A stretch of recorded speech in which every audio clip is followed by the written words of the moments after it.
we going to have a quorum? Patty, we got to get you here. Not anymore. No. What does she think this is? Well, maybe another month or so, right? We'll be back at it. We won't be allowed in here the way this is going, yeah. The evil people in Lansing are going to get their hands on it again. No, I'm not sure they're going to do that. God, I hope not. There'd be a revolt. Blaine wanted to move us back up there. We were just about to. I think we should. We're going to go back out to the Yeah, exactly. Rain or shine? There'll be fast meetings come December and January when you're sitting outside. I assume that for school we'll be back to passing. Sounds like it. You know, I was talking to my son's high school today because we had to fill out all the forms, and they said that the masks, if the kid's been vaccinated, they don't have to wear the masks, but if they don't, they're gonna make the kids. Now it's a private school, so it's a little bit different, but that was when I was talking to the school doctor today. So do you actually provide them with you get the some vaccination card? Yep, you got to upload it onto the system. Yeah, so he's a senior, so he's got a shot and everything like that. So he's So who gets the Most of the problem is the unvaccinated. principal Because all of us the have dean got of students or whatever like vaccinated. that. Yeah, you Even go if we through, get you it uploaded again, it and It's going to be. listen, I don't agree with it. nothing. I'm just saying it's like. they So said now if we you- have to if your bow son down to all the people who. 100%. got a Well, shot, you'd be or surprised. something, There's so- probably 25% of the teachers aren't I just vaccinated. question. Yeah, why I know, understand, and they're you know. stalwart about it. Bobby Smith. Oh, If that yeah. to the school, Yeah. they would. Yes. He goes to UAD. Can't tell Yeah, me. so Welcome. they're pretty strict down there. Nice. How are you, Sarah? All right, welcome. Same places? Same spot. All right, easy enough. Everything is. No. Well, hopefully we'll do before something. I know, right? Yes. I just want them to finish the school year and be done, you know, and move on to college. Yeah, so, that's, and then they make us enforce the mask. Right. The kids don't want to do it. Nice to meet you. Yeah, I don't think. I think a lot of people are going to be defiant this time and say, I got my shots, and I'm not wearing your mask. You put your mask in your back pocket. And there's going to be.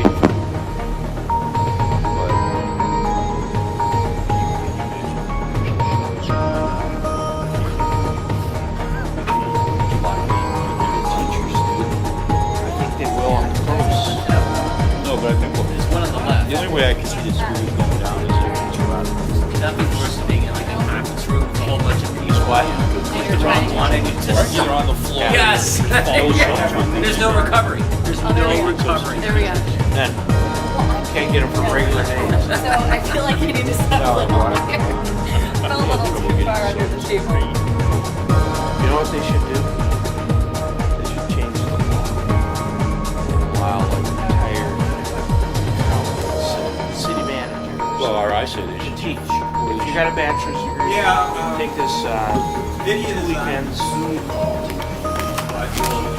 Instead of substation, just to the public, right? Teachers not there, right? Just go down to the cafeteria and get stuff.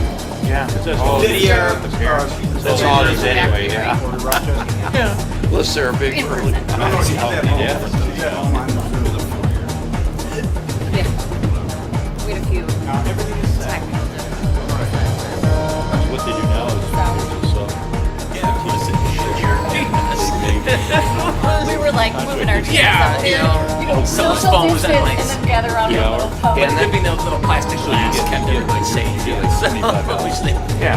fortunately, Now for 3 hours. Yeah, masks, right? no, but they had those. Yeah. But city council. They sure that we're talking zero. We don't. Absolutely. Yeah. Because area's not traveled. No. Nearly around. Well, I'm gonna make copies of that. I should have dialed. You gotta be in the class. Yeah, you're gonna get called out.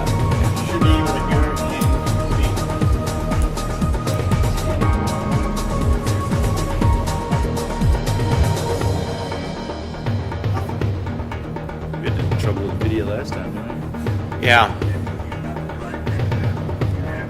You can hear her. She's got her audio turned on.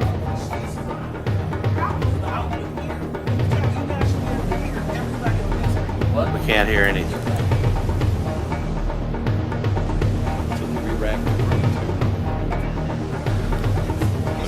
back wall. Oh, yeah. It's all gone. Talk. Jeff, are you there? Talk.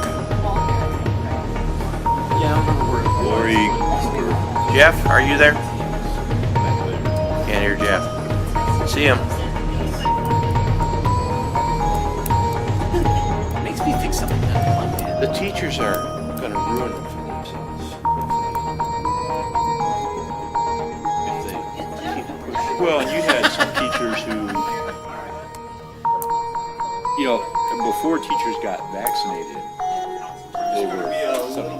they were afraid to go in. And I understood that. Okay, They had sure, kids and sure. stuff. But now, Parents and all, yeah. right, but now, Not anymore. it's gotten ugly though because Pardon me? parents don't think much of teachers. I don't think, and teachers got, you know, it's, people are quitting the business and. Hey, Sienna, can you call Jeff and see if he can unmute? We do have audience chairs. What's that? We do have audience chairs. Vidia's unmuted. Jeff's unmuted. Can't hear you, Jeff. Can't hear you. I can By hear now, you in there'll be there. like 20 people. Chris can hear you in there. Everybody's talking, we can't hear anybody. I started when I was. Well, I just, we have it, So I had never been in. Well, the last time we had Vidia call in on her cell phone, and I think we might do that In the again. old days, it's more formal, you'd have a spot up there. Yeah. 3 rows of I had come in chairs. as a. Yeah. It's not recorded, is it? Unless they can hear it over my mic, that's the only way. seems like by now we should have this all figured out. 6 weeks ago. Isn't that when we were here last? Yeah, what's different? What is the difference? What is the difference? This is my point. Like, how two people can go find Where's Blaine? Blaine's back in town, isn't he?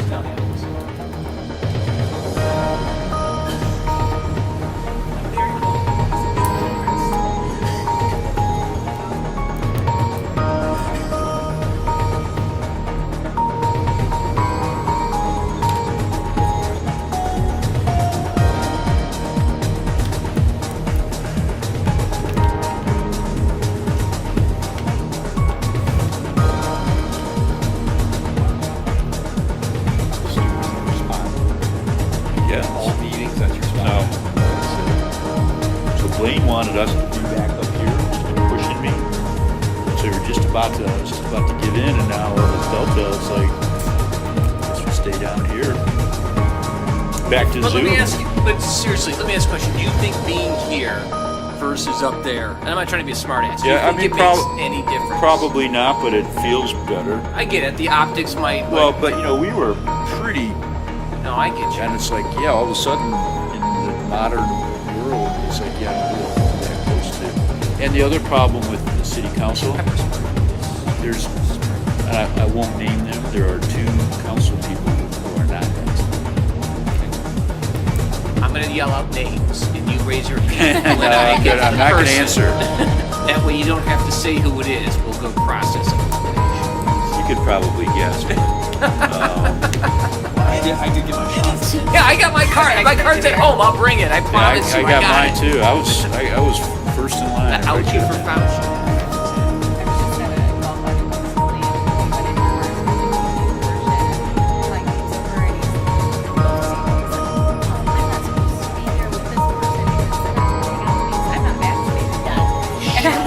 What are you doing? And you're like, Yes. Yes. They want to take a step back. Yeah. Well, that's like where I teach. I'd say a third of the teachers. Waterfront High School. And a third of the teachers aren't vaccinated, and they never will be. So now there's like that divide. So then they get exposed. They were getting 10 days off. He can hear you. But if we got exposed, we didn't get anything off. Right. So then people were getting, wait a minute. Cannot hear anybody Of course. around the Okay, your mics are open. Hey. We can hear you. I know, that happened.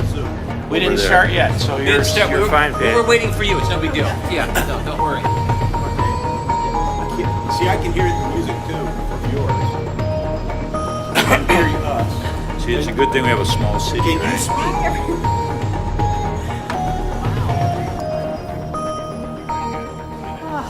Thank you, Sienna. Okay, but we can't hear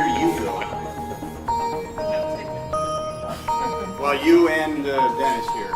Now, I can hear you through the phone. Can you unmute?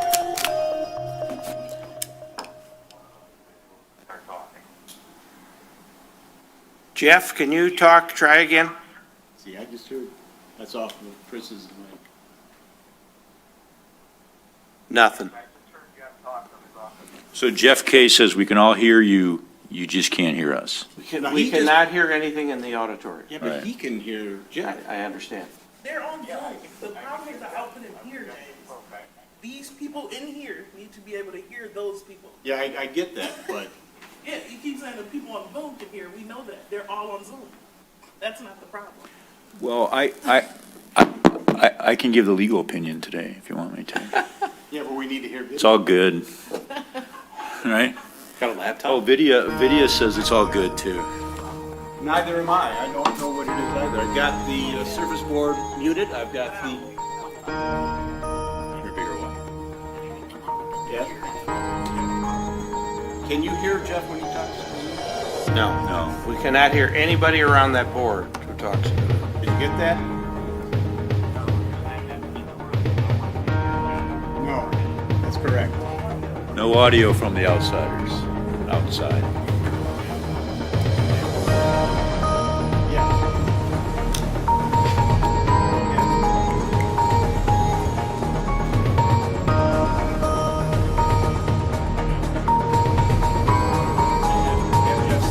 Hey Jeff, did you say something? Oh, yeah, exactly. Yeah, that's exactly what I'm doing. Had a couple of hearings tomorrow.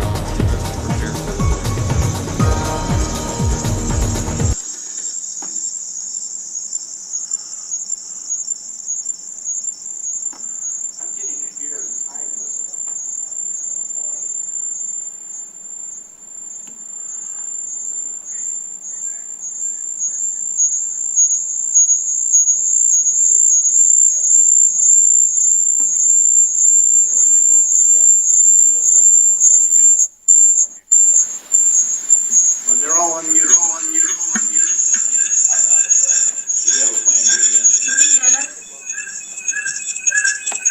Hi, Vidya.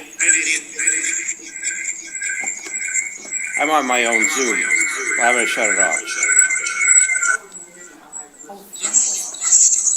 I was wondering if we could play Zoom in here and talk to them. We're gonna have to do it like the last time, which is have Vidya call in on my cell phone. Yeah. And then at least we can conduct business. It won't be nicely recorded, but that's not our problem. Okay? Vidya? Vidya? Call in on my cell phone. Dennis is gonna call you on your cell phone. Okay, hi, are you there? Thank you. All right, Vidya, can you hear me? I can hear you loud and clearly. Can everybody hear her, basically? Yeah. All right, Okay. David, how are you? James, let's run this thing. All right, you're on. Are we on? Okay. Good evening, everyone. I apologize for the technical difficulty that we're having, for those of you on TV. And we'll try to figure that out as we work our way through the agenda. At this point, I want to call to order the meeting of August 2nd, 2021, the City of Rochester Planning Commission. And with that, I'd like to ask the clerk to call the roll. Who is the clerk tonight? Sienna. Ah. Sienna? Want me to? Here. Here.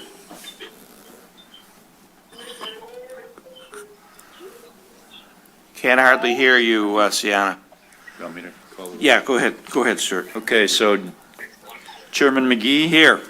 Vice Chairman Lord is not here. Stuart Bixson is here. Patricia Clark-Martin. Here. David Gasson. Here. Christian Hauser. Here. Sarah King. Here. Matt Stone. Here. Thank you very much. We have a quorum. Thank you, Mr. Mayor. Please join me as we pledge allegiance to the flag. I pledge allegiance to the flag of the United States of America republic for which it stands, one nation, under God, indivisible, with liberty and justice for all. Thank you very much. This is more for the public. This is known as a hybrid meeting. The commissioners are meeting here in person by law now. But you'll notice that all of our consultants, staff members, and the petitioners who are here for items tonight are not in the room. And that's the way it'll be, I guess, until Lansing decides otherwise, as a continuation of the COVID protocol, so to speak. So if you want to call in, I hope it works. Those on TV, you'll see a phone number displayed at the bottom of the screen. And call that at any time. You'll reach Sienna, who is right now acting as our secretary.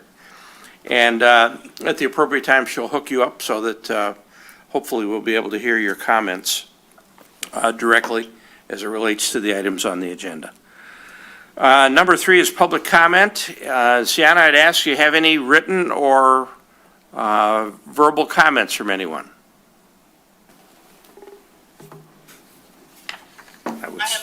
You have none, okay. Sienna, if you're remote, your connection's bad, but that's in keeping with the evening. And maybe you can move to a different spot. Okay, item number 4 is approval of the minutes of the regular meeting of June 7th. It has been that long since we met, folks. Nice So to see you all. moved, so moved. The mayor's moved. Is there support? David Gasson supports. Actually, I have a comment. Oh, go ahead, David. I'm sorry. Second page, first paragraph, Commissioner Gasson, he advised that the car should be dimensioned 4 feet from that without a wheel bumper. I'm not sure I said that specific. Said something about the wall or? I just thought, I think I said something more like a wheel bumper should be provided to prevent the door from being blocked by a car. I don't know if I said a dimension. If I did, I don't recall it. Hey, Sienna, did you get Concept that? is there, though. Okay, we will make sure that they make that correction, David. If indeed it is, I'm sure the recording will show the facts, but I just don't recall that. Okay. Any other corrections? So it's been moved by the mayor, and David, you support it I do. as amended? All in favor? Aye. Aye. Sorry about that, Sienna. We'll skip over that formality. All right, the next item on the agenda, number 5, consideration of a special exception and accompanying site plan to permit a recreational use within the I-1 zoning classification for the Rochester School of Martial Arts located at 112 East 2nd Street. Video. Chairman Becky, members of the commission. At the city's request, we have conducted a preliminary review of a request from Mr. Donahue for Rochester School of Martial Arts to occupy floor space for a martial arts studio within an existing building. The site is located on the south side of 2nd Street, east of North Main, within the I-1 Industrial District. The applicant's facility is currently located in the downtown, and the termination of the lease necessitates the applicant moving to a new location. The proposed facility will occupy approximately 4,088 square feet within the existing building's upper level. Recreation facilities are permitted in the district subject to special exception approval in the I-1 district. The planning commission should be very familiar with this building. This was the building in which you viewed and approved Game Changers being located just a couple of years ago. The site has an existing 2-story, 20,000 square foot L-shaped building. The existing building has a first floor and a lower level with multiple tenants. The lower level has Game Changers that you had approved and a business called Trend Design, while the upper level is occupied by 2nd Street Dance Studio, and there was a space that was occupied by a tenant called Club Educate, which is now going to be replaced by the proposed martial arts studio. The applicant has submitted a site plan. We did have a lot of information from the previous approval. However, the plans must be submitted on a size sheet 24 by 36. That is the standard site plan sheet size that is required for planning commission submittals. And it also needs to be sealed by the current architect of record. Whoever is the person on record doing this plan needs to sign and seal it. free route must be identified to the studio. The studio is on the upper level, so if somebody's in a wheelchair, how do they get to the studio? That needs to be shown. Based on parking requirement for recreational facilities, the requirement is based on ITE standards, since the zoning ordinance doesn't have specific standards for it. Per the applicant's narrative, the studio requires fewer spaces than the use, that is club educate, that it's replacing. However, we need to have a breakdown of all the uses in the building. This was something we had required of game changers too. So basically a listing of game changers, Trent's design, Second Street Dance Studio, and the proposed martial arts studio.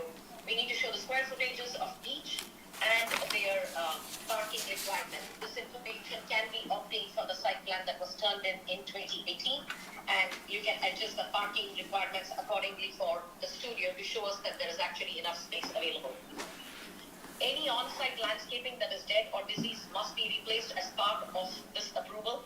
A note to this effect can be added either to the site plan or on a letter signed by the applicant and turned in. There is an existing trash enclosure for this site that also needs to be shown and labeled on the site plan. And the applicant needs to clarify if any signage is proposed as part of this proposal. We are assuming there will be some signage. It can either be approved at this time or the applicant can submit it separately for administrative site plan approval. But we do understand the applicant is occupying existing space within an existing building with no changes to the exterior. As part of site plan and special exception approval, certain minimum requirements must be met in terms of submission. We do have records of the plans in 2018, but the updated plans that are provided would also go into the official file of the property. So subject to the information that we have requested being provided, it is our recommendation that the Planning Commission schedule this project on your next available agenda for consideration of site plan and special exception approval. I'd be happy to answer any questions you might have. Any questions or comments for Vidya? David? Yes, Mr. Chairman, thank you. I was following along with her narrative, and I thought I heard something like a accessible route to a second floor needed to be indicated. Did I hear that right? Vidya, did you hear? Yes, you heard me right, Mr. Gasson. The studio is on the upper level, so they need to identify a barrier-free route. Does the building have an elevator, or if people enter, do they enter at the lower level, do they enter at the upper level? That clarification needs to be made. How do you get to the studio, the chair? Is that a site plan approval item, or is that a building item? That's kind of where I was just a tad bit confused. The Planning Commission has typically required identifying that on the site plan. However, whether it meets building code is subsequently reviewed and approved by the building official. Okay. Well, I'm all for the requirement and consideration. I just don't know if we're overstepping our bounds when it becomes something on inside the building. But it's, you're looking for outside and inside, aren't you? We are looking for just from the parking lot, how do you get to the Yeah, building? yeah. That's Okay. basically Yeah. the route. Well, it's not clear on the plan either. That's why I was a little confused. So we'd ask that that be clarified as the planner had noted and David had mentioned. Thanks. Other questions? Are we only noting it on the drawing, or are we actually discussing the location of signage that explicitly states ramp, elevator, however visitors to the building get to said instrument to move up or down? Vidya, we did this with the other tenant. While ADA requirement is typically under the jurisdiction of the building official, it is good planning practice, which we have always followed in Rochester, that from the barrier-free accessible space in the parking lot, how do you get to the building or to unit space? We generally try to check that. So what the applicant can do is address that concern, maybe even just through photographs, take a photograph of the ramp and sort of show us if there is a corridor through which you reach the tenant space, or how would somebody reach. The building official will then review whether it meets specific ADA codes for width of doorway and all that stuff. Okay. So you want a site plan from them? They do have a site plan that they turned in, except it's on too small a scale to be able to see any of the details. So on the updated site plan, they can actually show the clarification. Very good. The site plan does show, I'm sorry, Mr. Chairman, if I may. Yeah. The site plan shows what I think are steps and some things that look like ramps, but I can't tell really. And I'm going by memory, but I remember going through this with the other tenant for the space. So they could probably learn a lot by examining the 2018 documents. Yes. Okay. Any other questions? Do we know how many parking spaces they are required? That's what I'm unsure of here. Because, Can you clarify the question? do we know how many parking spaces are going to be required by the martial arts versus the other tenants? Yes, which is why I have asked Mr. Donahue to actually provide the parking breakdown. Okay, The martial arts studio would be similar to what we had required for Rara, 3.1 space, 1,000 square feet. So with 4,000 square feet, that would be about 4 times 3.1. So I think they will have enough space. They just need to update the site plan. okay. Video, we may have audio in the room here finally, but let's keep the phone line open until we get through this item. Okay, sounds good. That's why I guess it's echoing. That's the echo. Any other questions for Vidya? So Vidya, this is permitted in this space by zoning. It's a permitted It is use a in the special I-1. exception use. Okay. We have it. Okay, Vidya, let's hang up our phones. Can you hear me now? We can hear you now. Shocking, but yes. Yay. Yeah. Okay. So you need us to, absent any other questions, put this on the next available agenda? Yes, please. I believe Mr. Donahue is present and would like to make a statement, so. Mr. if he Donahue, could speak, please. And then you would just need to set it. Okay. Mr. Donahue. Hi, everyone. I think I can address a couple of the little things. Where are you currently located? This- Where are you currently located? I'm right on Main Street, right at the corner of Main and University. Just north of the Right gas next to- station there? Exactly. Yes, sir. Okay. What happened? You've been there quite a while. Yeah, how do I say all this politically correct? The gentleman who, he and I get along great, and I believe his daughter, he's getting a little older, and his daughter wanted to move home and move her business into this building. So he started asking me over the last probably 2 years about sort of winding down my time here, and with COVID, sort of kicked that back. And so then he really sort of put it to me, and we have a very good relationship, and so I started looking around. And then I found a new place. I started to move, and now he is going to sell it because she doesn't like the building for her type of business. So now I'm leaving, and he's selling. And so he sort of squeezed me on a few things, and I think his kids don't want to be landlords if he passes the next few years. So Okay. You're going forward then. You're going forward with the move regardless. Yeah, I have to move, and so and I can address actually even the idea on the ramp, because I went over all this with Randy McClure with all the building permit stuff. And it's listed as second floor. It's actually the driving level you drive in. It's listed as second in a lot of the wording because Game Changer, which was approved a few years ago, is the basement. But the pitch of the land, you either come in and kind of drive down around to Game Changer behind it, or you drive up to us, and there's a wheelchair accessible ADA ramp on the high side, which would be for either us or the dance studio. And then on the low side, there's steps that go up to another set of doors. Just So make basically sure- the building sits flat. Just make You come sure in your there, you walk architect up. puts all that on the plan. Make sure that's all on the plan. Yes, sir. I believe, Even though we're aware it's I- there, it's got to be on your plan. Yes, I believe it's on there. I need to get, like Vidya said, I need to get Okay. a bigger copy, but it's definitely on there. Okay. Anything else for us? I'm not sure. I don't know what I need to do to get it move forward tonight so that we have. I don't know. We'll I'm take learning care of as I that. go here, so- We'll take care of that. I'm not hearing any major objections or any objections from the commissioners, and I suspect that we'll put it on a subsequent agenda here very soon. And then we'll need the formality of a formal site plan and all the right documents and all that sort of thing, and you'll be on your way. Yeah, I can just get hard copies over. I gave Mr. McClure one already. They'll guide you on that. Okay, commissioners, anyone want to make a motion to put this on a upcoming agenda? So moved. Support? Moved by the mayor, supported by Christian.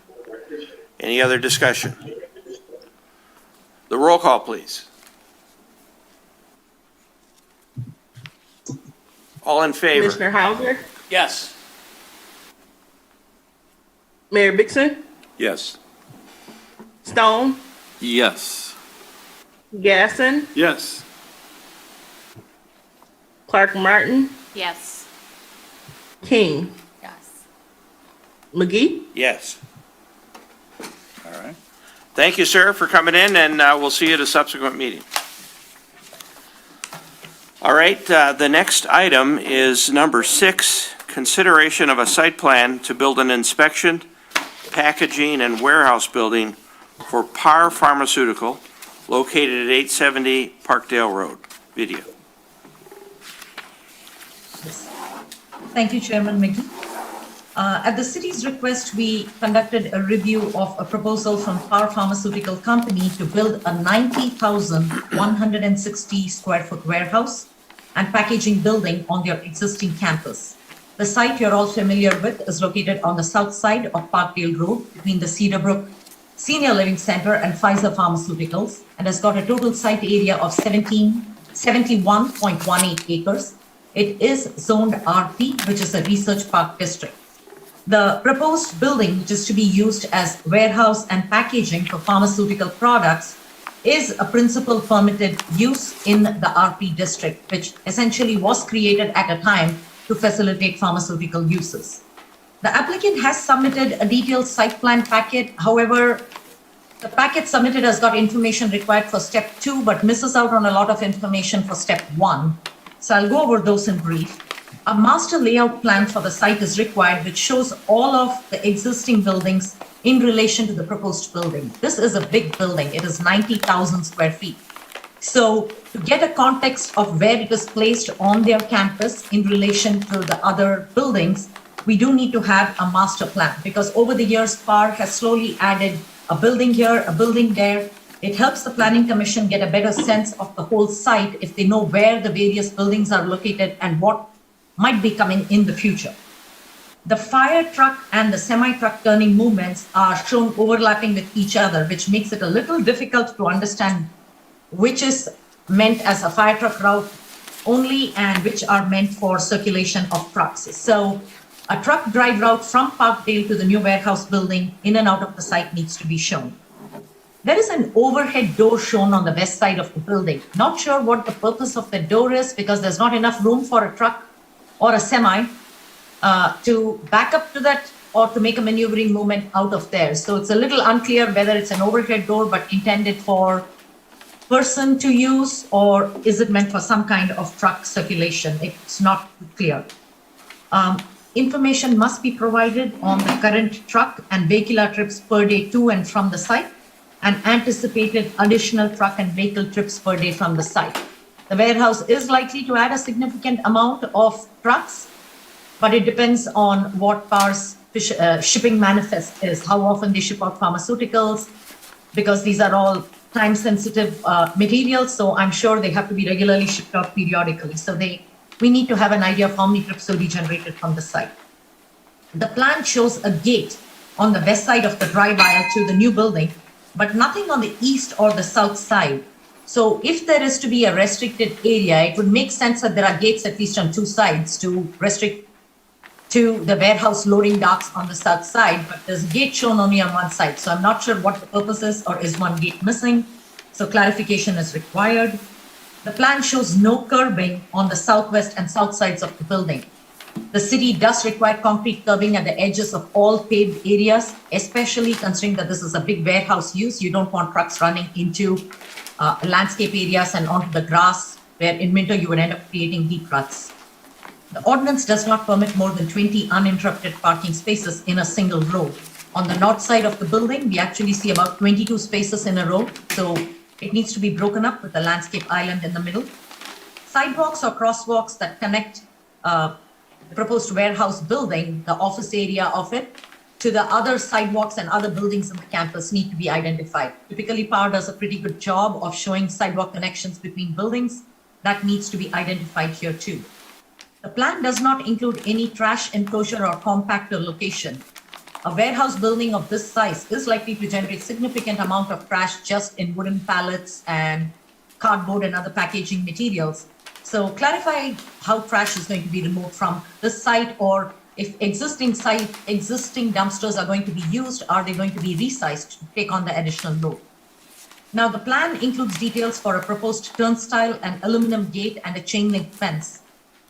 There are details of this provided in one of the sheets, but I'm not really sure where exactly this turnstile is going in or where these various elements are going in. So the details need to be shown actually on the site plan too.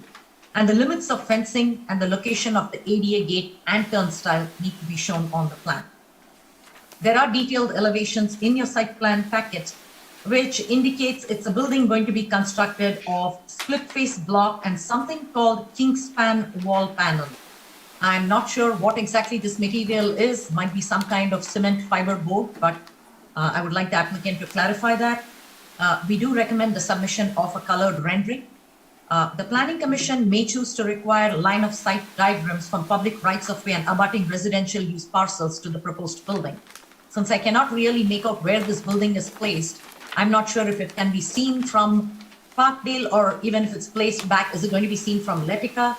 90,000 square feet is a big mass building. So line of sight would be, if it's within the line of vision, it is going to create an impact. So the Planning Commission may want to require those line of sight diagrams so we can see how big it is. I can understand the applicant's desire to construct typical warehouse buildings. So it's just standard cement fiber boards and use of split face block. But our recommendation is for them to revisit the architecture and maybe put in some kind of details, even if the same materials are used. The materials can be used in a more creative fashion and with additional, maybe a color banding or something that does not give the building such a stark and big mass appearance. The ordinance requires, the Code of Ordinances requires tree preservation. The landscape plan does note there are existing trees to be removed, but there is no survey that identifies what these trees are, what their size is, and what their condition is. So the tree survey does need to include a summary of all the trees surveyed, the total number of trees to be preserved, the total number of trees to be removed.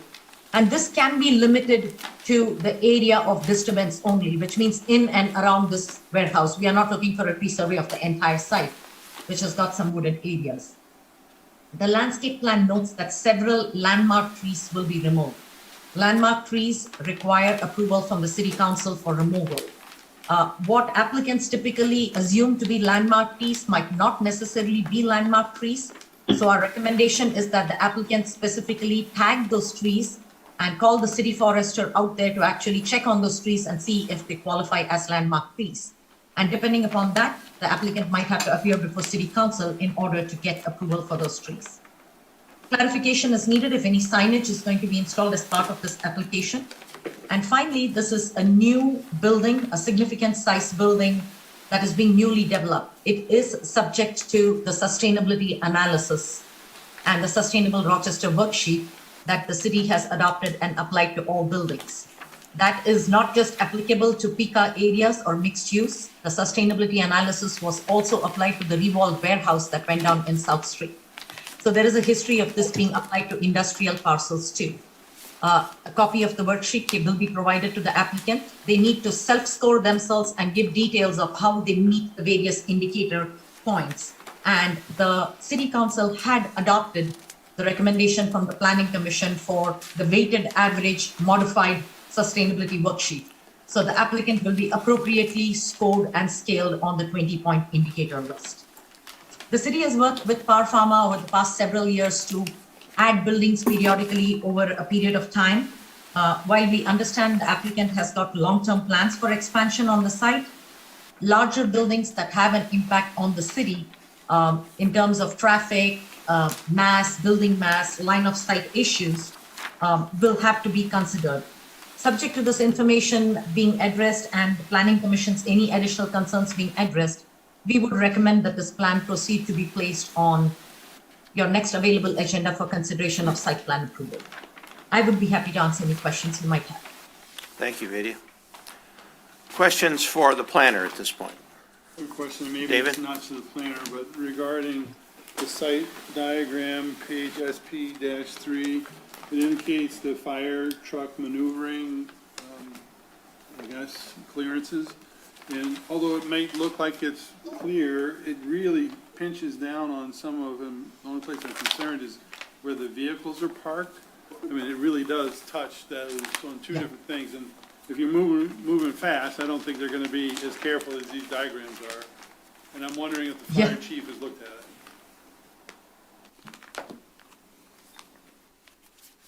And if my department's okay with it, because it looks suspect to me. Vidya, do you know if fire has reviewed this yet? I believe the other departments have. While you're discussing it, please give me a chance. I'm going to try and pull it up and see if I can find it. Yeah, this is Brian from Park. We did meet with the fire chief and the fire protection engineer a couple weeks ago with Nick. And we reviewed that, and I didn't receive any negative or any feedback from fire chief. Yeah, Mr. Chairman, this is Nick. I agree with Brian. Chief looked at it and thought it all worked fine. So Vidya has asked for some clarification on the drawings. Is that correct, Vidya? Yes, please. And that, I that believe- will address that matter? Or the fire chief could write a letter saying he's good with what was submitted. We should be okay there too. Lydia, I sent you Chief Seaswick's review Yes. comment. Okay. Yes, I am pulling it up as we speak, Siona. I'm just Okay. scrolling. I have all of them.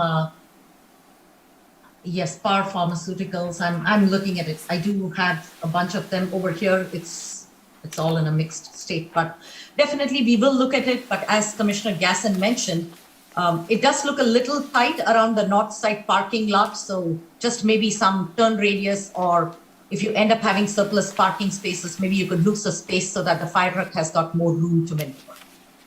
Yes, our fire department's really good, but you have to be perfect. Yeah. The way it's drawn, in my opinion. So we will, we'll look at that again. Thanks, appreciate it. Anything else, David? That was it, Mr. Chairman. Okay. Mr. Mayor. I have a question for video for the person, just out of curiosity. I know it's a warehouse, but how many employees do we think it's going to add, or how many employees are going to be working there, or how many additional employees are there going to be?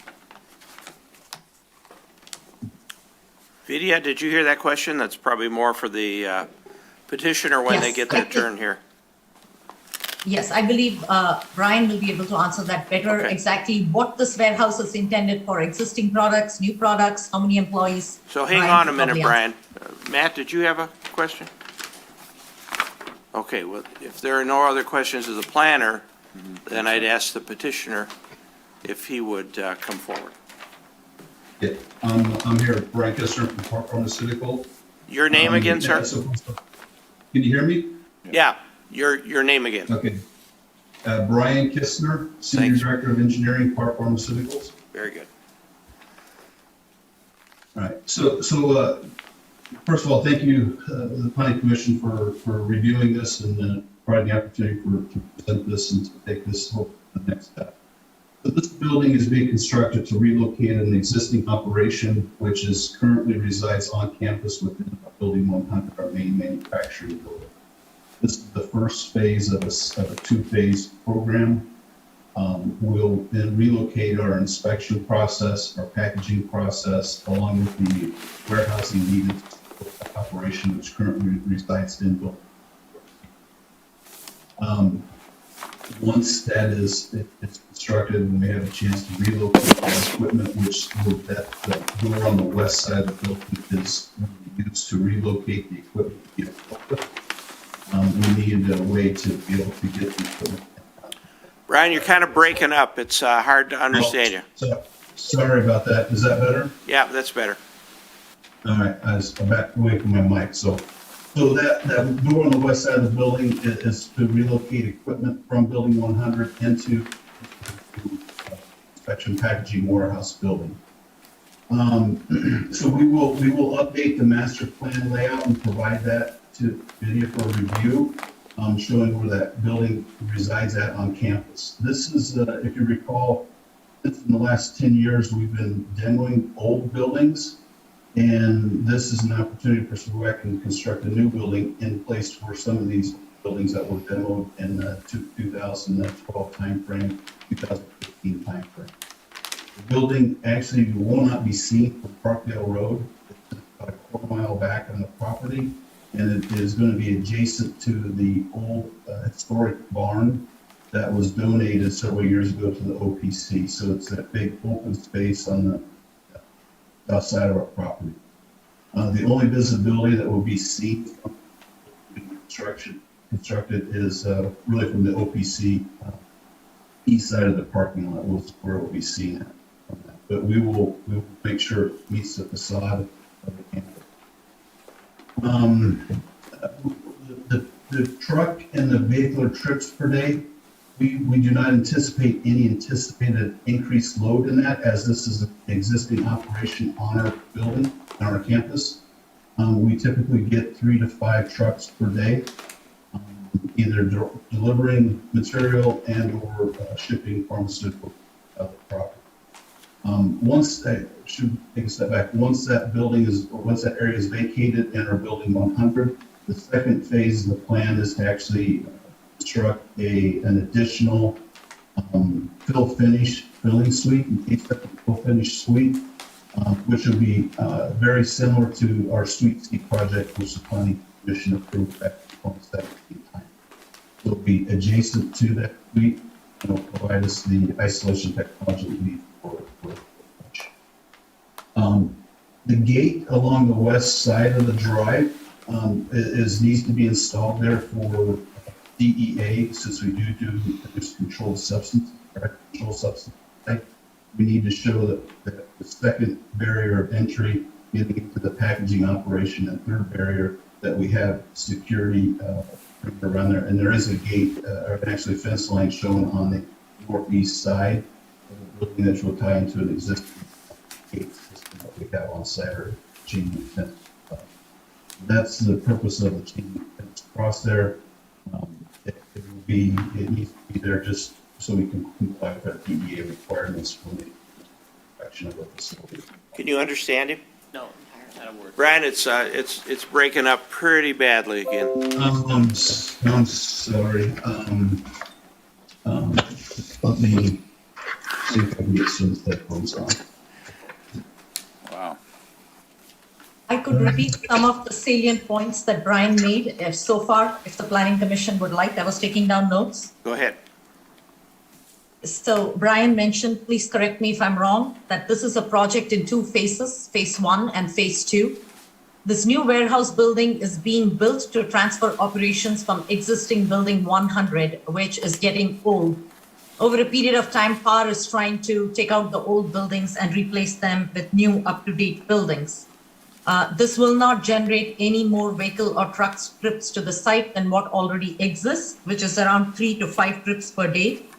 The building is set over a quarter mile back from Parkdale, so it will not be visible from Parkdale. In fact, it will be just east of the historic barn that is located on the east side of the OPC parcel. So they will take a look at the architectural design of the building. So when you see from the OPC site, it looks better. Does that satisfy your concern about drawings or simulations that would show view from Parkdale? Or do you still want that? I would still like to see I would appreciate seeing simulations, like how the building's mass simulation. It's not too difficult to do using computer graphics to show from Parkdale that it's not visible. From a distance, it probably looked like a small white blob, but at least if they can show that, that would be really helpful because it's picture can convey more than we can just through schematics. So I would still like to see that.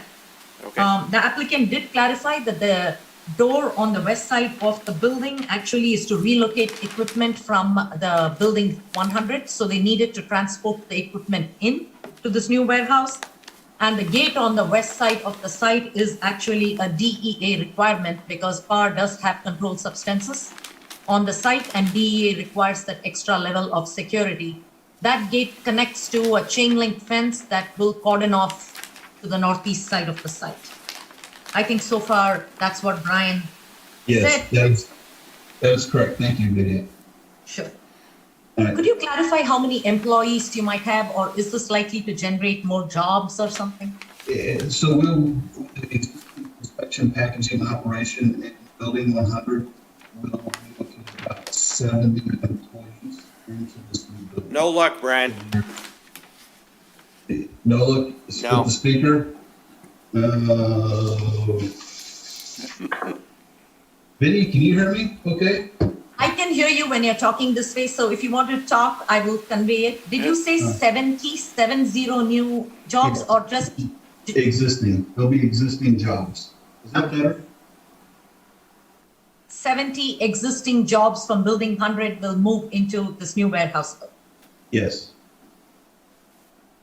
So it's not anticipated that there'll be additional employment. Not at this time. Okay. Can you hear me better now? It's pretty sketchy. Pretty sketchy still. Yeah. Okay.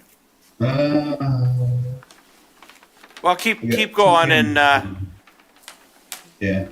All right. Okay. So with that, with the curbing around the west side of the building, most of our parking in our driveways currently on campus do not have curbing, but as we can put in new parking for slowing down. Brian, I would say you have a bad microphone there. It's just not coming through.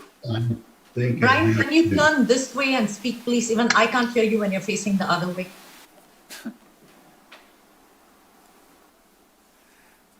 Okay, I'm gonna put some headphones on. Can you hear me now? Is that better? I can hear So you. far, yeah. Yes. The commission hear me? Yes. All right. Yeah, so in regards to the curbing, the curb systems, we will be around the parking lot where the curbs in. On the west side of the building, there's limited traffic, and on the south side, we can put curbs in if it's required, but there'll be very limited. No luck, traffic Brian. on that. No luck. No When you're- luck still. When your head is up and to your right, we can hear you. It must be some kind of interference in your room. All right, and my head's up to the right. Or turn the video off or something, Yeah. Why don't you try turning, can you try turning off your video? Seeing if that improves it. Yeah.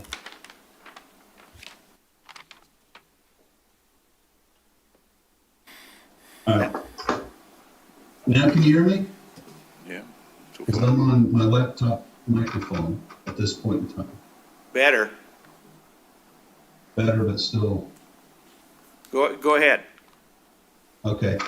So we'll consider the curbing system along the west side of the building, south side. The typical our drives on campus do not have, driveways do not have curb systems unless we get it for runoff. Stormwater. But we will definitely look at that. As for the parking spots, we will take that into consideration and reduce it down to 20, and modify the landscape accordingly.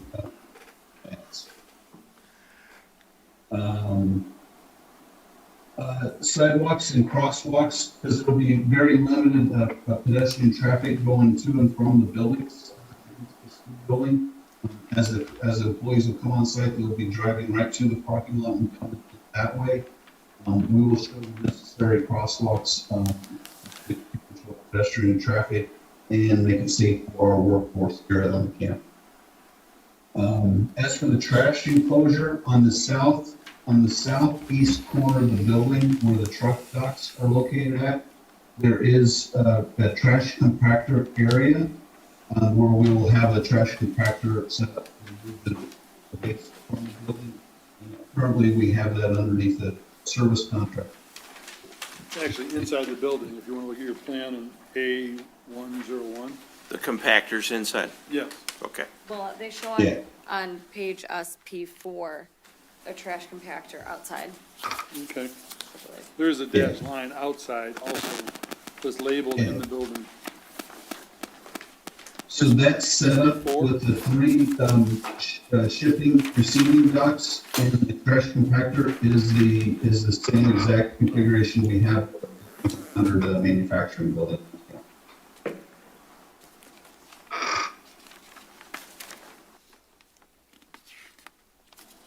Okay.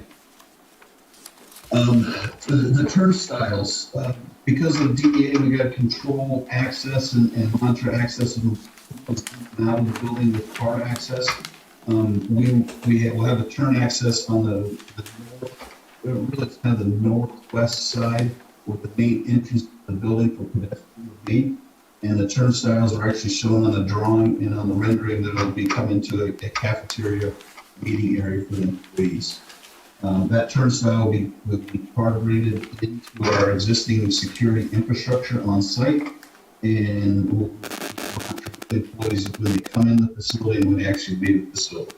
And it'll be under security camera surveillance. We do not plan on having security officers staged in that building, but we will keep it in our main security building, which is adjacent to building 100 within that.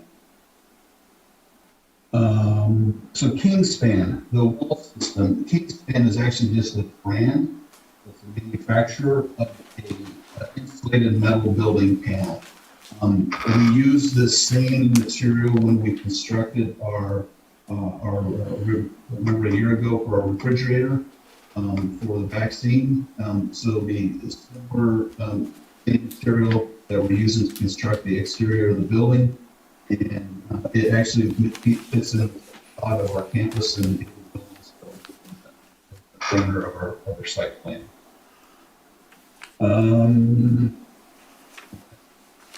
So the tree ordinance, I did have a conversation with Nick Vanda in regards to this, and Nick's going to come tonight.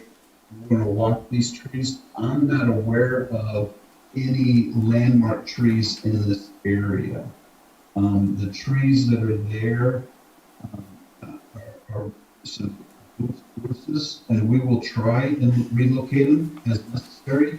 But I'm afraid with the size of those trees that we're not going to be able to get a tree mover in to be able to move those trees. But we'll do what we can to preserve the trees and relocate them to another area, especially since we go fall time frame. But we'll get an inventory if we do have any landmark trees in that area, and we'll do what it takes to meet the plan here. Okay. With it. But I'm not aware of it. Signage at this time, because of where the location of the building's at, we don't anticipate putting any building signage on. If we do decide later to do that, we will go through the normal signage permitting process and work with the city to make sure we're compliant with the codes. We do utilize the Rochester Sign Shop for all of our signage here on campus, so and the company will make sure we comply with requirements at that point in time. We decided to put signage on it. And I apologize, we were not aware of the sustainability scorecard. We're in the process of completing that now, and get that submitted back to city for review. We were not aware of that at the time of submission, so I apologize for that. But I think that should address all the comments. I did prepare a response video. I'm not sure if you received it. We sent it out Friday for each of the comments. And nothing seems to be out of the ordinary with this. Make sure we comply with requirements and action. Okay, any questions by the commissioners for Brian? Christian, you had your hand up earlier. No, I was just gonna say that I was having a very difficult time, and then if they come back, presumably. Yeah.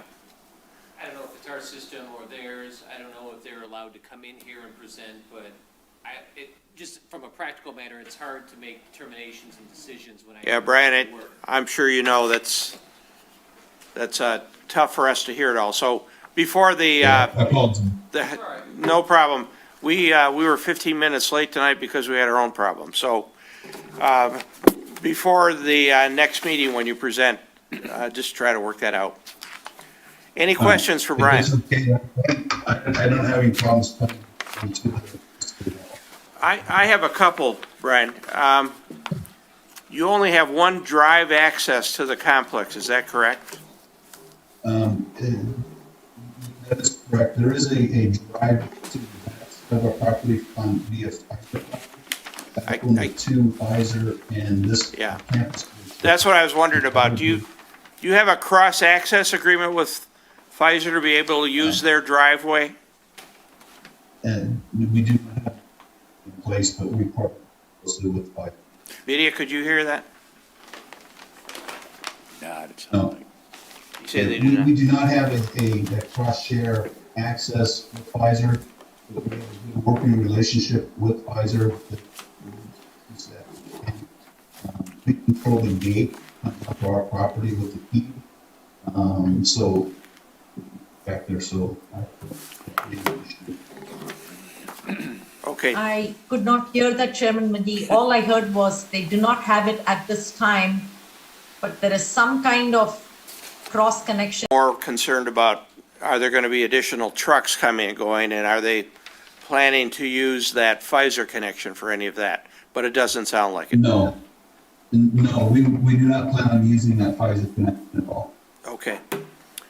David, this one I remember from before. And Vidya, you're going to have to answer this. There still is not a pathway along Parkdale in front of this facility or Pfizer. I don't know when is the point in time when that goes in?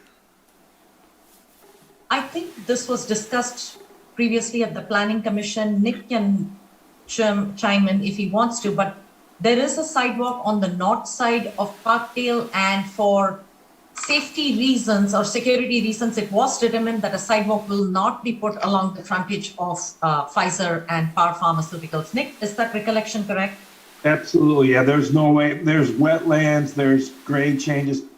That's why we have the big wide path on the north side.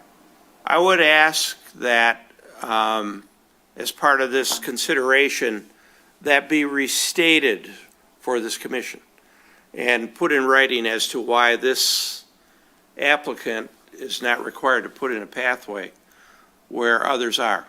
And I understand the reasoning. I just would like it to be attached and restated as part of this site plan. Okay. Vidya? Yes, I will. I would like to request that, I know Brian did explain that the Kingspan wall panel that he's mentioning is a metal wall panel system similar to what they put into that refrigerated unit for the vaccines when they were getting approval. However, the refrigerated unit size was probably 1/10 or 1/20th the size of this 90,000 square foot building. This definitely is, for a small building, a plain metal wall panel system does not look bad, but for a building this size, it does make a difference. And I say this from my experience in one of my other clients, where the predominant thing that is built is warehouses in the order of anywhere from 50,000 to 750,000 square feet each. I know these buildings can be made functional and slightly more attractive. So I would definitely hope the Planning Commission gives Brian direction, because Brian stated that Par is taking out the old buildings and replacing them with new, better buildings. I think this is the time to get these buildings upgraded, because they will stand for the next 50 to 100 years. So you're talking about the external materials, the external appearance, and yes, trying to avoid long expanses of flat wall, some features, some character. Yes, you can use industrial warehouse building materials such as split face block and metal panels, but you can add additional materials or arrange them with details that makes the building better looking. So Mr. Brian, Chairman, I would just, Mr. Chairman, if I may, it's Nick. yep, go ahead, Nick. You need, this is not visible to the public. So we gotta be a little bit careful here. It's a giant warehouse, look at that, quarter mile off the road, one way in. And, you know, if PAR wants to do something fancy, but all the other buildings look just like this. So we should be consistent as we apply our thought process to this. Maybe take a visit out there to look at it. So you can make your own decision, but we don't want to over demand on this one, in my opinion. Agreed, Nick. I'm not looking for something that is like the quality of what we would require for a mixed use or something.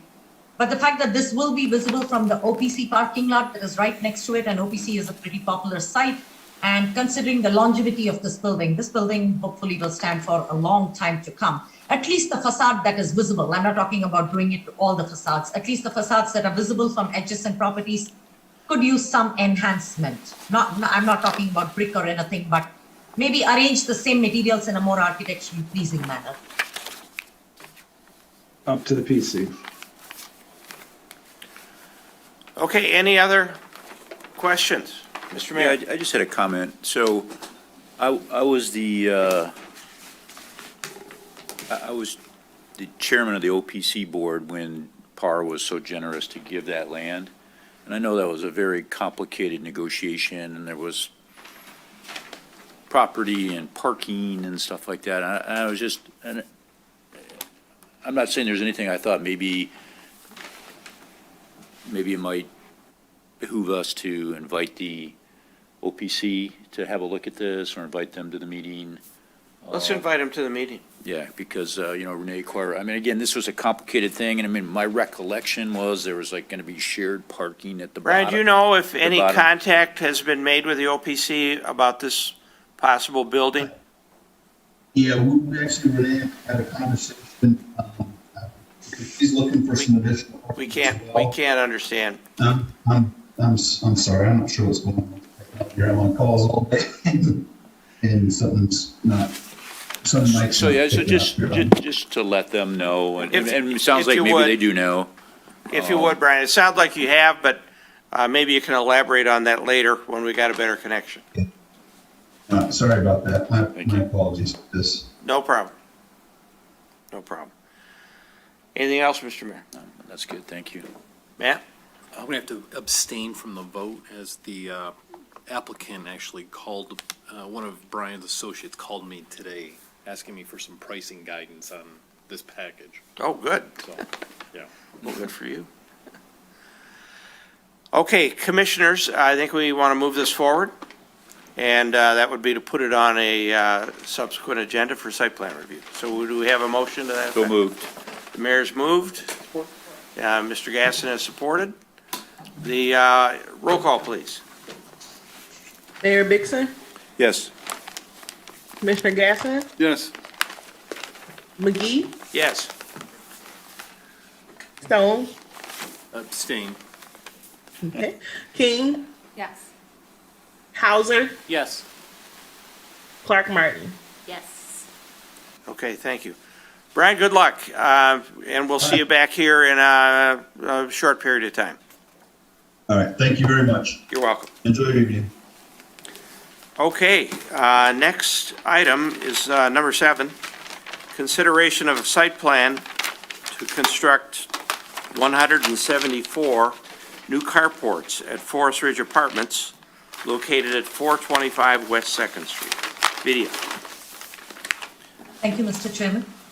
At the city's request, we have reviewed a proposal from Mr. Nathan Leader on behalf of Forest Ridge Apartments to construct 166 carports at an existing apartment complex. The subject site is bordered by First Street to the south, West 2nd Street to the north, and South Wilcox Street to the west. The site is zoned RM1, Multiple Family Residential District. Multiple family dwellings are principal permitted use in the district, and accessory structures such as carports are also permitted by the ordinance. In addition to the installation of carports, the applicant is proposing to redo the existing parking lots with removal of the existing surface, installation of new curbs, and concrete pads in the carports. A couple of minor corrections and additional information needed. The first one being, there is a cover letter in your packet dated July 9 that states that there is going to be 166 carports, but the site plan actually shows 174 carports, so that discrepancy needs to be corrected. The proposed height clearance of the carports is 7 feet.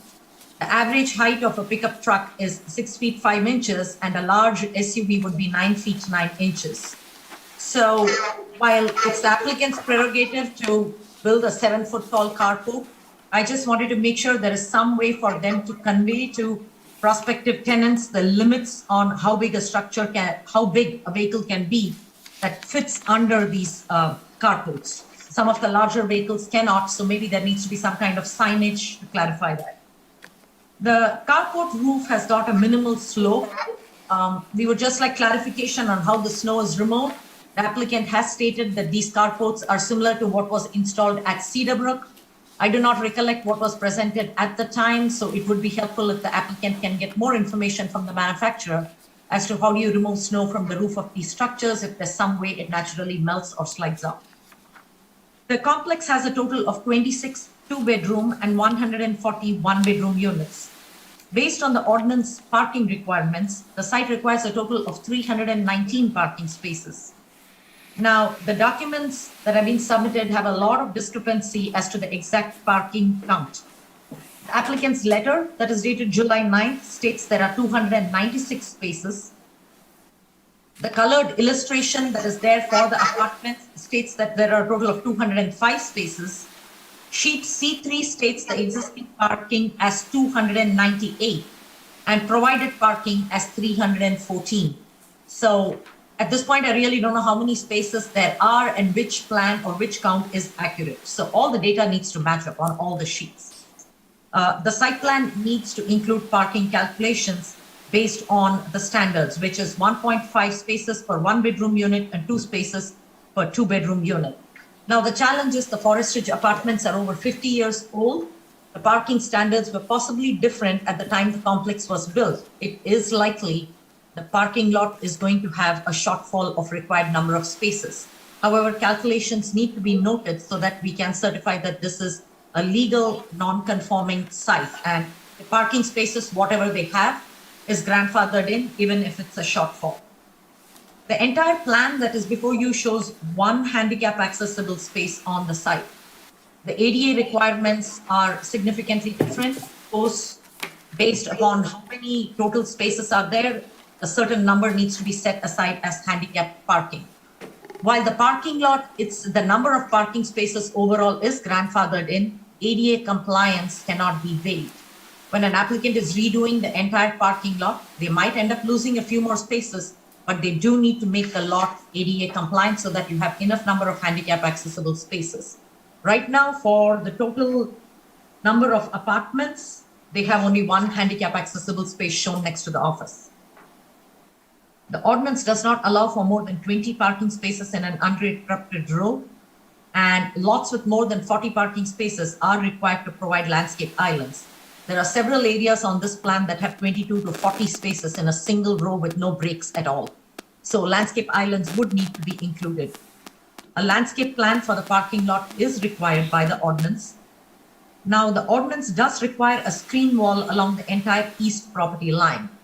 While a screen wall requirement is there in the ordinance, the Planning Commission does have some flexibility to determine what exactly constitutes screening.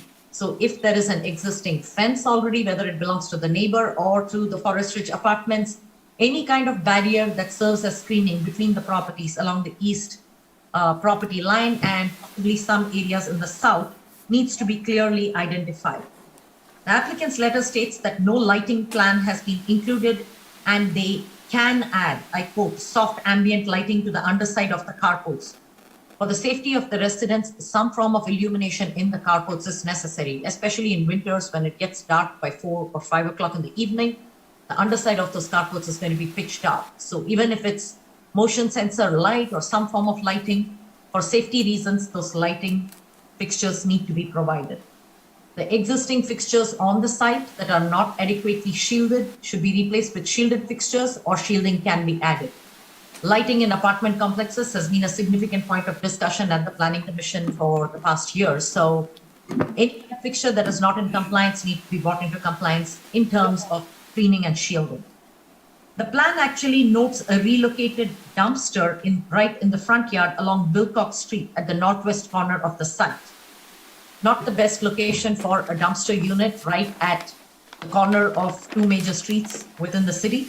It's our recommendation that the dumpster be moved to an alternate location. If no other location is feasible on the site and it does not work out, and this is simply the only possible area, the applicant needs to screen the dumpster enclosure with arborvitae, the tall variety that starts at 8 feet height on three sides, taller than the enclosure. If the enclosure height is 6 feet, we recommend at the time of planting those shrubs be at least taller than the enclosure to screen it.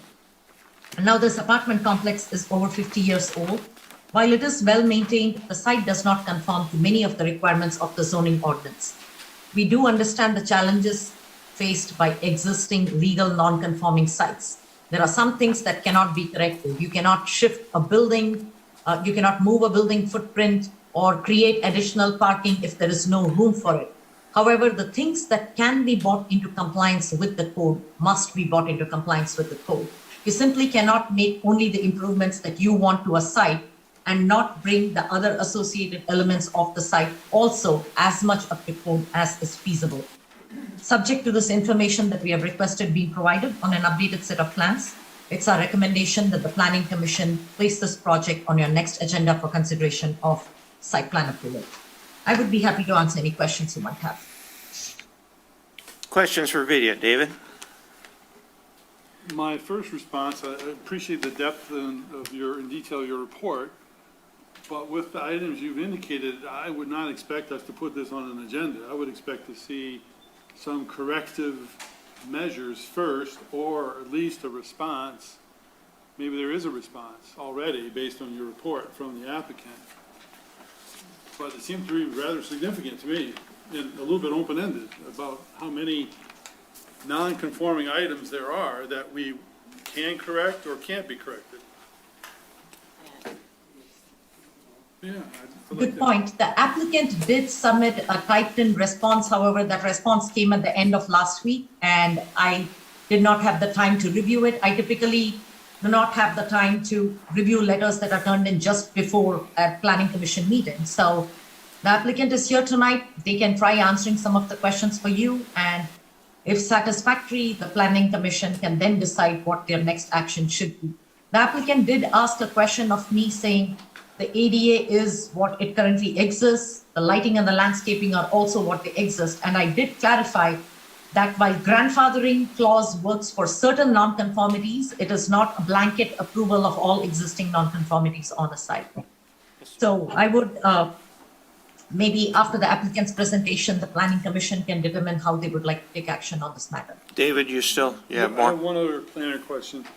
I understand that as an accessory use, carports under this district or a permitted use. I get that. Correct. Correct. I question, I mean, you mentioned a couple of times it's a 50-year-old development, and there's grandfathering, obviously. And the carport as an item, and to me, is a very significant item in site plan approval. When it was permitted some 50 years ago, the parking arrangement didn't consider carports as a physical three-dimensional element. It just looked at surface parking. So I'm wondering if that permissible accessory use as a carport is viewed as, oh, it's parking there now, therefore it should be, or is okay as a carport. My view would be, just preliminarily my view, is that yes, carports are permissible, but maybe not in the arrangement of the current parking, because it will present a dynamic physical change to the aesthetics of this significantly located property amongst, especially along 2nd Street. There's a lot of homes there that are now going to be looking at carports, potentially. And I know we wrestled this issue on other carport elements on other site plans as how visible are they? And I'm a little, I guess it's a question too. I mean, I'm kind of rambling here, but the question is, how do you draw the line between permissible accessory within the district and looking at it 50 years later from the approval when the parking was laid out? Good point. Since carports are a principal permitted accessory use, I don't believe we can deny the applicant the right to have carports on the site, even though the apartment complex, when it was designed, wasn't designed with carports in mind. What we can do is require the applicant to lay out the parking, and I think that is part of the reason they are redoing their parking lot and restriping it so that the space dimensions meet what our ordinance requires.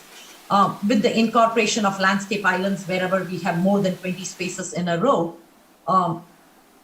they are trying to make it as integrated with the complex, even though it is very much down the line since the original apartments were built. What the Planning Commission can do to mitigate any impacts is maybe review the landscaping, because these carports, you're correct, Mr. Gasson, they will be very, very visible from all of the abutting streets, simply because the parking is prominently placed. When you put carports, it's going to be visible. So maybe that can be mitigated through landscaping or some other measures that the Planning Commission considers. One response, may I, Mr. Chairman? David? I appreciate that kind of insight that you're offering with landscape, and I would assume that's the only way, because I would assume also that myself, or maybe others, would think if this were new development, we'd look for parking, whether it be surface or carport, to be somewhat shielded by the view of the building, so there'd be more internal. And that's my thinking of when we had seen this before. And the recent one, most recent one I can recall is a big assisted type living building out on Atlantic Drive, I think it was. Cedarbrook. Yeah. Cedarbrook, yeah. Cedarbrook, yep. And then it turns out to be rather tasteful, if I remember right, the way it was done. And they're all behind the building from Yeah. the street. Anyway, I'm anxious to see how the applicant can respond with the cards they were dealt with. The parking is where it is, but we also need to be sensitive to how it changes the physical dynamics of that area along Second Street and whatever the other street, First Street too. Less impact, it looks like, on First Street, but Second Street could be rather significant. Christian? Thank you. I kind of echo, Mr. Gasson's comments. I drive by here pretty much every day on the way home. And if you look on the corner of Wilcox and First, that area, it's just a sea of blacktop. And the idea of plunking down 28 bays on one section and then another 22 bays of steel on top of blacktop with nothing softening that aesthetic, I think just personally it's quite unpalatable in a sense of it's a strong focal point.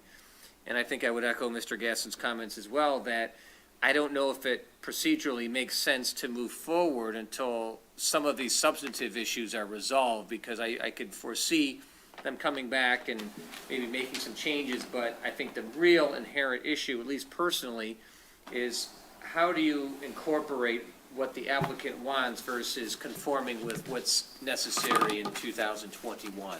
And maybe somewhere there's a balance, but as I see it right now, the idea of just putting these, these carports in here, I just don't think it's something aesthetically pleasing.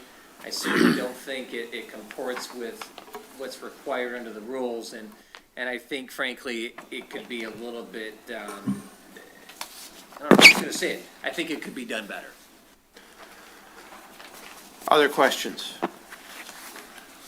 Video, what, Maybe Sarah, go ahead.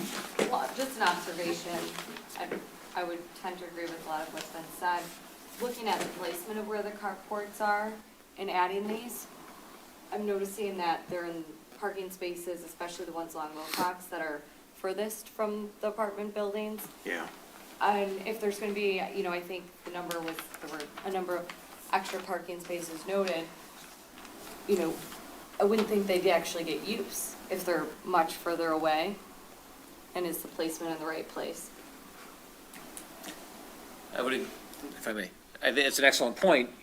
If you're walking to that building, the benefit would be you have a covered spot closer, not furthest away. I think it diminishes the utility of the carport the further away it is from access to the building, one way or the other. You're talking particularly along Second Street. Well, actually, I was Wilcox is the one that seems to be further. the southwest corner, right there, I believe, right, Sarah? Yeah, I mean, all throughout, right? They're Yeah. not along the sides in most cases where the buildings are. They're placed further away. Yeah. And I don't know if there's a reason for that, but I would think for the functionality purposes, just something to consider. Not that it, I don't know if that helps from the view. It does put it further from the street if it's closer to the buildings.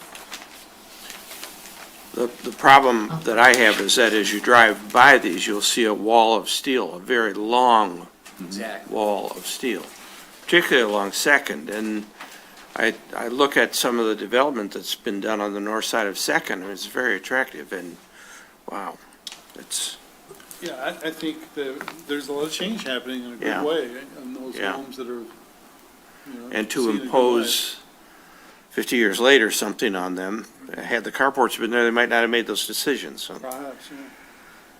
Video, what I was going to ask is, how do we get a review and a report on the deficiencies that exist on this entire complex relative to the current zoning ordinance, building code, before we proceed? Well, there are two different aspects to it. Are you looking for the non-conformities for zoning or or the places where it does not comply with building code? Building code is a completely different thing that Randy McClure will have to address. I don't think But we if can you're get into looking- the building code. But relative to the zoning and, Relative to zoning. If the applicant submits a revised site plan based on the comments that are in the sheet, I will then be able to review and see just how many things are non-conforming, how many things can be fixed, and how many things will continue to remain non-conforming. I'll need a revised plan for that. At this time, I don't have enough information to make that assessment. I would like to suggest to the commissioners that you all walk this site. I had not done it until today. I've gone by it a million times. This is a very beautiful piece of property. The buildings on Second are literally one story higher than the buildings on First. You have this incredible forested ridge that goes right down the middle of the property. I mean, it could be spectacularly improved so that it would be competitive with anything in the city. It's just a beautiful piece of property, and I just want to see how far behind it has fallen in half a century, and whether or not the carport thing is significant enough to trigger this review and a request from us that other things be improved or brought up to date at the same time.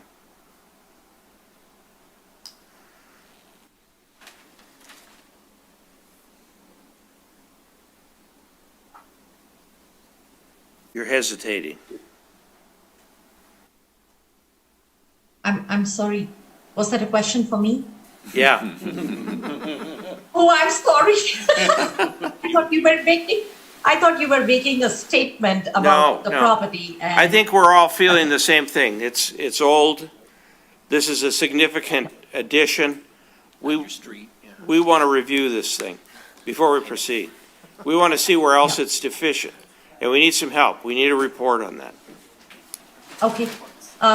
Then I would definitely request the Planning Commission to direct the applicant to submit revised plans, because I need those revised plans in order to make a proper assessment of it. I can completely see where the applicant is coming from. Their desire is to provide covered parking in winter, at least one covered carport for each one of their apartment units. That's where they're coming from. But I also see the concerns of the Planning Commission. I'm looking at the aerial Google Street View images, and I can see how at the corner of Wilcox and Second Street, if you're driving, you're going to just see a wall of gray steel panel roofs, because the roof is relatively flatter. I can see how it's going to look. I can visualize it. So in order to make an assessment of what is, how far behind the current ordinance the site is and what improvements can be made in conjunction with the carports to elevate the whole site, I would need revised plans. I should be able to do it for you then. I want to just point something out, again, having walked it today. I know you talked about global parking numbers that they need per number for the number of Yes. apartments. But if you look at the pod along First Street to the east, you'll see quickly that that must stand on its own. I mean, there's an incredibly steep, you can see the pathway leading up above that no one would ever walk to park up above. So I mean, these, and then the pod along at the corner of Wilcox and First, same way. It has to stand on its own parking wise. No one who lives in there is going to walk over to those other spaces. They're just simply too far and too, I mean, the terrain is terrific, but not at, 5 o'clock on a February afternoon. So please look at that, because it's not practical to look at this as one site. Okay. So maybe the parking needs, the applicant has given a division of the number of 1 and 2 bedroom units in each one of those buildings. So to see how self-sufficient each one of those buildings are in terms of the parking right in front of them might help. So I can do that analysis too once I get the rest of the information. This is a very, very beautiful piece of property. I have to say, I was shocked. You just don't see it from the windshield. And I hope the developer's with us on this. I'd love to see this improved and brought up to the type of housing that people are seeking in the city of Rochester these days. Yeah. Mr. Leader is here for Forest Ridge Apartments, so in case he wants to say something. Yes, I would. I'm obviously we'll go back to the drawing board and try to address a lot of the comments that the board has brought up or the commissioners brought up.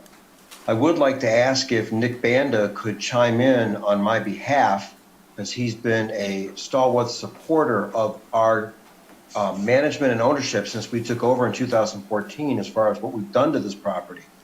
And I take a little bit of offense to the commissioner's comments about how the condition of it, what it looks like. If you only knew what it looked like back in 2013 and 14, and the type of demographic and the people that lived there, and the number of police calls and fire department calls they got. I don't know if Nick's allowed to chime in and make a comment about that on my behalf, but I would certainly love it if we could start with that. Nick. And I would be happy to address a lot of your other comments.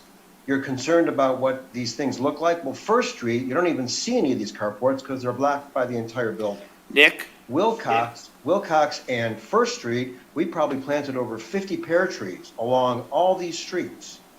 So I'm a little heated up because I'm hearing a lot of negative comments about what we've done and what we have, and we're trying to make it, we brought the demographic of the people who live there up significantly, and they all have very nice cars, and they're all wanting carports, and we've addressed each parking lot as a separate parking area, so that I think a lot of your concerns, maybe you not be completely aware of what we've been doing or how we planned it. Could you enlighten us? Did you take over ownership in 12 or 14 or just management? Both. Both, okay. Nick? Yeah, so I've known Nathan a long time from my Southfield days, and he's a very passionate man, and I know, Nathan, everybody on this committee, including Vidia and Sienna and myself, we bow down to what you've done to that property. Chief Shettenhelm is your #1 fan for how you've turned the attitude and the demographic of that place around. What I did tell you when we met was carports are very touchy. So I think you need to separate. No one's talking about what you've done. To a person, I know they would think it's an amazing turnaround. The rent structure, unbelievably thankful for what you've done for this community. But when we met, I told you, carports get touchy because you've made the buildings look very nice now, and you've planted a lot of trees, but there's certain sections of this, like along Second, that if I was you, I would go to the people across the street, show them a rendering, say, are you offended by this or not? Because that is a lot of carports. If you flip them on the side of the buildings, then you see the openness of them, not the back of the steel. So we had a pretty frank conversation about, this isn't a slam dunk on carport, but it's not, should not be mixed up with your efforts on this site. So I think it's a great idea that the chairman said, go out to that site and take a look. Maybe we could have a meeting on site to get this right, because it's a big deal. Carports, we turned them down before, and I told you that. Just Nick, I totally understand. I just want to make a comment. Forest Ridge Apartments was there way before any of those houses were on those streets. I understand. And we are not putting in, we're not proposing to put in the cheaper carports that you see at Great Oaks. The ones that are at Cedar Brook are almost double the cost. They're a single support cantilever type of carport that is much more modern and user friendly. Even though I know Lydia spoke about the height, we would have signage on them for any massive large trucks that are too tall. We've gone through a lot of thinking, and you know what? Maybe we need to have a meeting on site.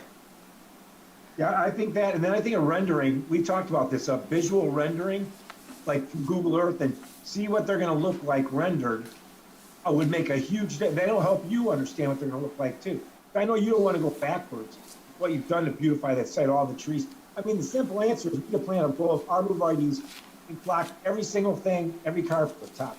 That's not gonna look good either. Your buildings look very attractive now. You don't wanna lose that, right? So Well, not only that, Nick, but let me point out to you, we planted arborvitae's around every entrance to our hallways. The deer ate them. The deer ate them all. No, that's why I wasn't gonna say do that. That is not an option. Is what I'm trying to finish. Right. And I think we need to go out there together. And then I think a rendering, so everybody can get more comfortable what they're gonna look like, you know, would be very helpful in this case. Don't forget, our site sits lower than the street. Right.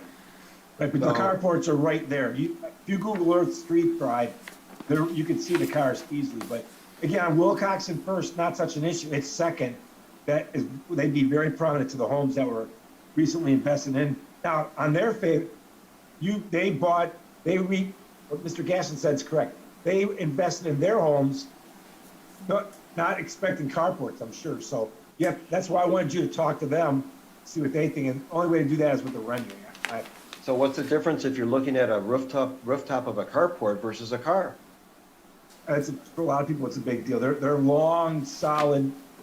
That's why your signs look so good, because they're not giant signs. I saw them, and they're nice and petite. And it doesn't block the view of your trees nor your buildings. So again, it might be a compromise somewhere, but I think a rendering or a site visit for sure would be a good idea. Well, there's certain things that Lydia brought up about, having more than 20 carports in a row. We don't have the room. If you limit us on the number of carports, we won't be able to accomplish one for every apartment at a minimum. And placing them in the places that we put on our space plan were because we wanted to leave free parking for visitors and over parking closer to the buildings. And we didn't want to put carports up against the buildings. Then I'm going to get complaints that I'm looking out my window right into a carport, and it just blocks all the buildings. It makes it even look uglier. But our concern is people from the outside looking, We're thinking, but from the house Same perspective. thing, yeah.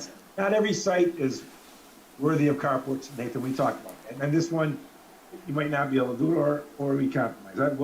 I think more graphics will help us be able to make that. Okay. Nathan, we want to move you along, so sooner we get some information back, sooner we'll get it on the schedule. And we'll work our darndest to make that happen. Okay. Christian? Whitney and I will meet with you, and we can see what we can come up with. Very quickly, I just want to make certain, under no circumstances do I want the applicant to think it's a criticism of the property. Rather, I think it's just concerns about the proposed development of the carport. It's he had asked, about, what's the difference? Well, it's a monolithic structure. The cars it's dynamic. People are coming in, coming out. See over them. You can see over them. That's right. That carport, it's there. It's not moving. It's embedded into the ground. And it is a great piece of property, and I think it serves a purpose. I used to live on Taylor. I go by it every day, and I've got family who lived there for quite some time. So I'm very familiar with that property, and he's done a fine job since taking over. But I don't know if this is frankly the right use of that space in the parking lot. As it stands right now, I'm not saying I'm locked in, I think there's gotta be some enhancements to what he's proposed. Okay. It might help the board to double check and take a look at the units that were installed over at Cedar Brook versus the kind of carports that are over at, across from the hospital, Great Oaks. There's a significant difference between the kind of carports that we're proposing to put in as opposed to the old style, old fashioned carports, which I think the city would definitely not want us to do. We saw your pictures and they help, but again, I encourage commissioners as usual to get out to the site and, see it for yourself. Okay. Thanks for coming in, and I hope that helped, and we'll see you back here as soon as you can get back. Okay, thank you. Okay. All right. Number 8, miscellaneous. Does anyone have any miscellaneous? Yes. Chairman, I'm raising my hand here. I have some. Oh, never mind. Go ahead, Nick. Sorry. Yeah, so, Mr. Chairman, I'm not sure why, but at city council now, audience can come in the room, sit there, make their presentations face to face. I'm not sure why we're not allowing our petitioners to come in to the planning commission, but if you all are comfortable, I mean, we could keep them out outside, and then one at a time come in and not have to worry about all this audio. Staff, again, we tried not, even at city council, like Avidia and Tiana and Jeff. Does anyone object to the physical presence of, it would have helped substantially. Nick, we're all for it. Okay, we'll make that happen. Yeah, so to add to that, I was talking to Blaine, and we are proposing to have a special planning commission meeting on August 19th. We will do that meeting via Zoom because that is for the community house project. But in September, we will allow the petitioners and developers in the audience, obviously, to come in. So that way, starting in September, video will have to make a wonderful drive here, and Attorney Crott as well. And we will not have Zoom. Well, for the residents, obviously, but not. Just speaking for the commissioners, we'd be delighted to be back up at our table anytime. Up there. All righty. Up there. And it's all subject to, obviously, COVID regulations, but we're trying to head that way. Thank you. Appreciate it. Yeah, I was just gonna say, with the COVID and, we were talking about this pre-meeting. Now this new variant. Yeah, which I is- don't see us going back up there. Yeah. Anytime soon. We were moving that way. Yeah. But now with the Delta. Delta. And as I said, there's people on boards and commissions who are unvaccinated, and, there's all those issues, so. Yeah. We were Yeah. close to, but we have people in the audience, so I don't understand. It seems like we should be able to have an applicant come in, but I guess we still can offer if they don't want to. Yeah.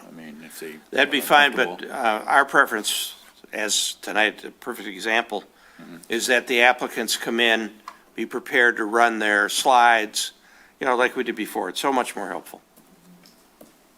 Yeah, and as far as I'm concerned, like the auxiliary people, not auxiliary, but, Siona or the attorney Yeah, or the stuff, staff, yeah. they can still be remote, I guess, if. Yeah, I think Vidia can stay, that's, I don't have a problem with Vidia doing just like this. Once it's working right, it works right, because she'd be in there for a long time, right? I Yeah. think that'd be okay.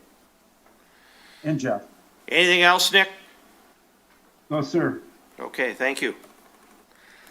Sienna? Yes. So, hopefully you guys heard what I just said as far as we will be having a special planning commission meeting on August 19th. That is a Thursday at 7 p.m. I will obviously prepare the packets and send them to you all. I just wanted to put the bug in your ear before the invitation goes out. but I'll What try will to be get it on out. that agenda? The community house. Okay, yep. And that's probably the only thing on the agenda? We will see. There are some ordinance things that could have been on this one, but I didn't want to jam pack that in tonight's agenda. So If we have time, we can put that on there, Okay. but I'll double check. Yep. Anything else, Sienna? No, I did not have any upcoming agenda items like I normally would, considering Okay. this is the first one back, but I will going forward. While I have you, any, for number 9, any other public comment, written or otherwise? There's not. Okay, thank you very much.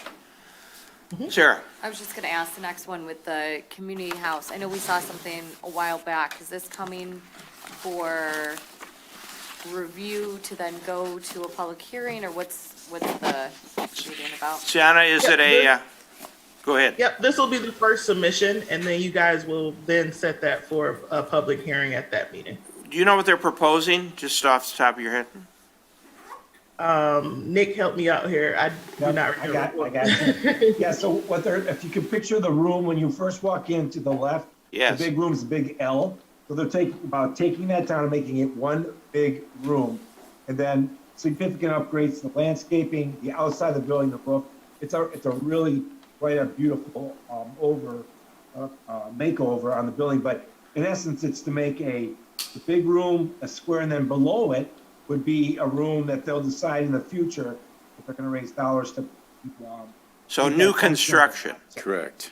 Oh, yeah, it's an addition complete and redo. renovation both. And if I recall, that's all owned by the city. Correct. That is correct. Okay, thank you. And I think All right. that, and I was just saying, I think the city has voted money to. For this project. For this project, so now it's just site plan, and they were trying to get the site plan for this meeting, but, they didn't have it together, so Okay. that's gonna be the next meeting. And Mr. Mayor, I think That's correct. also, that's for the exterior only, it's not, the funding isn't for the interior components. It's just strictly, I believe, the majority of it, I know they're doing some separate fundraising, but that's for the inside. Okay. Very good. Patty, do you have something? She said we saw this before. I'm just trying to think what notes I need to go back to. No, I don't think we saw it before. No. We haven't. No, No. it hasn't been in front No, of my we haven't seen it. Rumors, but haven't seen it. City council meeting. That could be. Yeah, I mean, there's been some renderings and Yeah. things over time, but it's evolved where, This is the first official action. yes. Okay, anything else? This meeting is adjourned. Thank you. Have a good night.